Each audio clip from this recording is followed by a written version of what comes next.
Gente, bom dia, que a graça e a paz de nosso Senhor Jesus esteja com todos. Esse aqui é mais um vídeo que a gente está produzindo com a ideia de expor, trabalhar uma teologia aplicada às nossas vidas. Eu, como pastor, tenho observado que muitas vezes as doutrinas bíblicas, as escrituras, as verdades eternas reveladas nesse livro que nos é sagrado, elas estão um pouco divorciadas da nossa vida real. E eu vejo que isso acontece muito porque nos faltam experiências reais com a palavra de Deus. E nós vamos tratar aqui, então, de um tema que é a sabedoria. Sabedoria para viver. E nós vamos tratar esse tema a partir de uma história revelada, que é a história de José. O que eu quero pautar aqui é que nós precisamos ter algumas balizas muito bem definidas quando nós tratamos de algumas histórias do Antigo Testamento. A primeira, o próprio Jesus coloca, João 5,39, ele fala para os fariseus que todas as escrituras apontam para ele. Esse é um ponto fundamental. Tudo que é revelado, tudo que é trabalhado, a gente tem que entender que aponta para Cristo. Romanos 15,4, Paulo fala que as escrituras elas foram reveladas para nos dar ânimo, esperança e paciência, nos ensinar nessas coisas, ensinar o nosso coração a desenvolver essas capacidades. Então, essas são as duas balizas, é o contexto maior dentro do qual a gente vai trabalhar esse tema que é sabedoria para viver. Como obter essa sabedoria? Qual é a diferença da sabedoria divina para a sabedoria humana? Como é que nós podemos nos apropriar e transformar esse conceito numa realidade prática e relevante na nossa vida? Então, nós vamos trabalhar com José. O tema central, questão de objetividade, eu queria que você deixasse a sua Bíblia aberta em Gênesis 45, de 5 a 8, onde José ali, ele revela aquilo que nós pretendemos aplicar na nossa vida hoje. Que ele tem a capacidade de interpretar a realidade a partir da compreensão que ele tem de que Deus está agindo na sua história. E esse é o ponto, gente. Esse é o ponto, objetivamente, que a gente quer desenvolver aqui. Nós precisamos desenvolver essa capacidade de olhar para a realidade, ver Deus agindo na história e, a partir dessa compreensão, nós interpretarmos a realidade e daí, então, nós tomarmos as nossas decisões. A gente vai tratar desse texto de uma forma um pouco mais detalhada daqui a pouco, só que antes eu preciso trabalhar um pouco o contexto aqui da história de José, rapidamente. De Gênesis 39 e Gênesis 40, a história revela que José foi um homem em que ele teve experiências reais com Deus em meio a situações muito difíceis. Ele foi vendido pelos seus irmãos, abandonado como escravo, chegou até a casa de Potifar, onde ele também ele foi vendido, ele foi apropriado ali como escravo. E ele, na sua lida, na sua vida ali no Egito, ele foi galgando posições pela sua competência administrativa, tanto na casa de Faraó, quanto na prisão, porque depois ele foi preso porque foi acusado injustamente, ele, com base na presença de Deus que se fazia real na vida dele. E o texto repete isso várias vezes. Então, quando ele estava na casa lá de Potifar, ele assumiu a função de mordomo, a esposa de Potifar o acusou injustamente, né? E de ter tentado violentá-la, por causa disso ele foi para a prisão.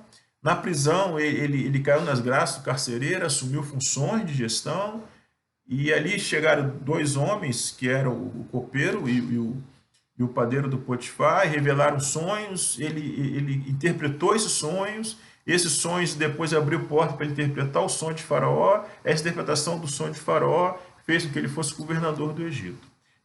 Nessa história toda, nesses capítulos 39 e 40, a gente vê que o texto enfatiza que Deus estava presente na vida de José. Então José, primeiro ponto, é um homem que tinha experiências reais com Deus. Mas essas experiências reais não o livraram de si mesmo. Não o livraram de ter as suas dúvidas, de ter as suas inconstâncias, de ter as suas lutas. Porque depois, de 42 a 44, José, então, ele tem contato com a família, com seus irmãos que o tinham abandonado.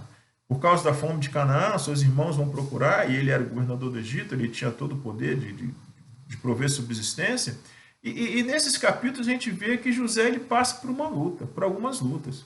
Né? Porque ele, quando recebe seus irmãos, ele primeiro os acusa de serem espiões, prende os irmãos, liberta os irmãos sob a condição de voltarem com Benjamim, que era o seu irmão da mesma mãe, que ele queria resgatar esse relacionamento, né?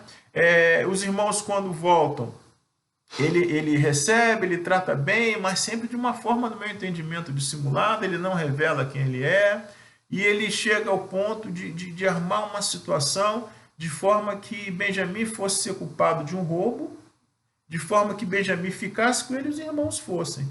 Então a gente vê que nesses capítulos de 42 a 44, José revela as suas lutas. Mesmo sendo um homem que tinha experiências com Deus, assim como nós, ele revela que tem as suas lutas. Quando ele chega aqui em Gênesis 45, de 5 a 8, que é o texto que eu queria trabalhar com vocês, ali então parece que José entendeu, assentou no seu coração o que Deus estava fazendo. E aquelas lutas que ele teve, elas deixaram, né, de ocupar o seu coração, e esse entendimento daquilo que Deus estava fazendo na sua vida é que tomou o seu coração, e a partir daí então ele começou a interpretar a realidade a partir do que Deus estava fazendo. Veja bem, 45, de 5 a 8 fala assim, Gênesis 45, de 5 a 8. Agora não fiquem aflitos ou furiosos uns com os outros por terem me vendido para cá. Foi Deus que me enviou adiante de vocês para lhes preservar a vida.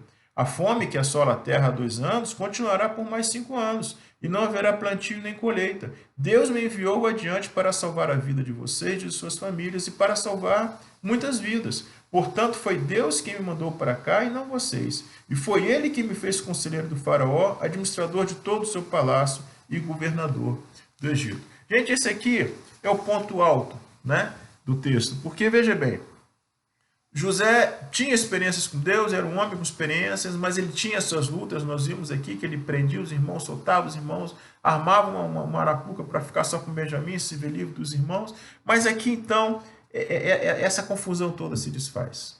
Essa confusão toda se desfaz quando ele entende, ele interpreta a realidade a partir da sua compreensão de que Deus está agindo na história. E isso muda tudo.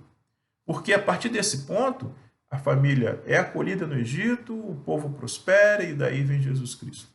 A partir desse ponto, então, a história ela toma um novo rumo. Se José tivesse cedido às suas lutas, como está em 42 a 44, que a gente vê que ele quer meio que se vingar dos irmãos, quer resgatar apenas o relacionamento com Benjamim, que é o único irmão, que é filho da mesma mãe e do mesmo pai, se ele tivesse cedido a isso, essa história não teria seguido da forma como seguiu.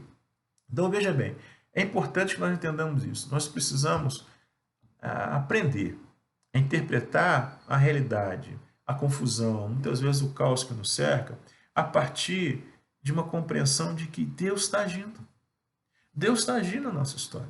Deus tem os seus propósitos. Deus tem os seus planos. Por mais que nós não entendamos, isso não muda essa realidade. O que nos cabe, então? Nós buscarmos compreender, interpretar essa realidade a partir dessa compreensão de que Deus está agindo. Porque quando isso acontece, as nossas decisões seguem essa interpretação da realidade. Quando isso acontece, as nossas decisões vão gerar consequências que estão alinhadas com aquilo que Deus está fazendo na nossa história. Então percebe que esse é o ponto. A gente desenvolver essa capacidade. E essa capacidade de nós interpretarmos a realidade a partir daquilo que Deus está fazendo é o que nós chamamos de sabedoria. Por que é sabedoria? Porque quando a pessoa ela sabe interpretar a realidade a partir dessa compreensão que Deus está agindo na sua vida, ela toma decisões que vão se alinhar com os propósitos de Deus. Provérbios 9, 10 fala o quê? Que o princípio da sabedoria é o temor a Deus. Então, para que nós sejamos sábios, nós precisamos temer a Deus. Bom, esse aqui é um ponto importante dessa mensagem, porque até aqui nós entendemos biblicamente o que significa sermos sábios. No entanto, a gente precisa saber como fazer isso. Porque às vezes a mensagem ela nos diz o que fazer, mas não diz o como fazer, ela nos traz desesperança, ao invés de nos trazer esperança. O como fazer? Como a palavra diz, Provérbios 9, 10, o princípio da sabedoria é o temor a Deus. Nós precisamos temer a Deus. Nós precisamos ser humildes diante de Deus. Filipenses 2,5 é uma passagem bastante significativa, porque fala que nós devemos imitar a Jesus. Jesus esvaziou-se de si mesmo. Ele foi obediente e obediente até a morte de cruz. Então, Jesus se esvaziou. Eu, como cristão, eu preciso me esvaziar de mim mesmo. Eu preciso ser mais humilde diante de Deus, abrir mão das minhas convicções, dos meus sentimentos, das minhas ofensas e buscar em Deus sabedoria. Porque quando eu sou humilde diante de Deus, eu abro a porta para Deus me abençoar. Tiago 4,6 fala que Deus resiste aos soberbos, mas concede graças aos humildes.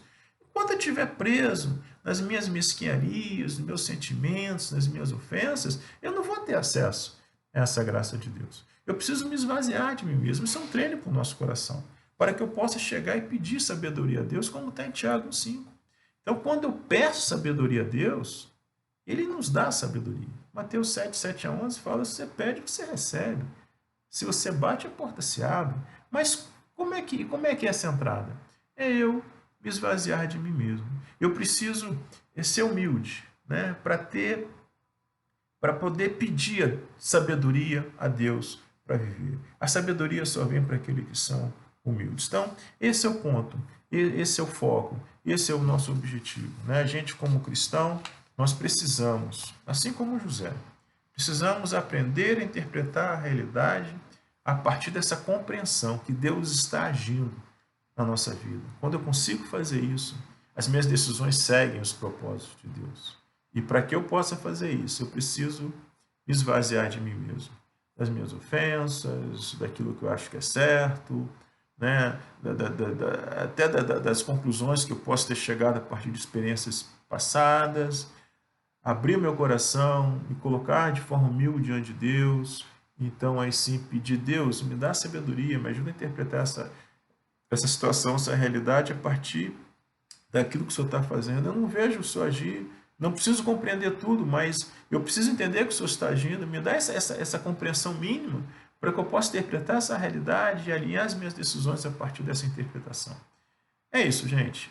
A sabedoria para viver, ela é fundamental para a gente poder glorificar Cristo aqui nessa vida e a gente poder caminhar para a eternidade com perseverança e viver a eternidade toda com o nosso Senhor Jesus Cristo. Amém, queridos? Que essa mensagem possa confortar o seu coração, possa trazer ânimo, esperança, como está em Romanos 15:4, que a gente possa aprender a viver cada vez mais de uma forma sábia e que Jesus seja glorificado na nossa vida. Amém?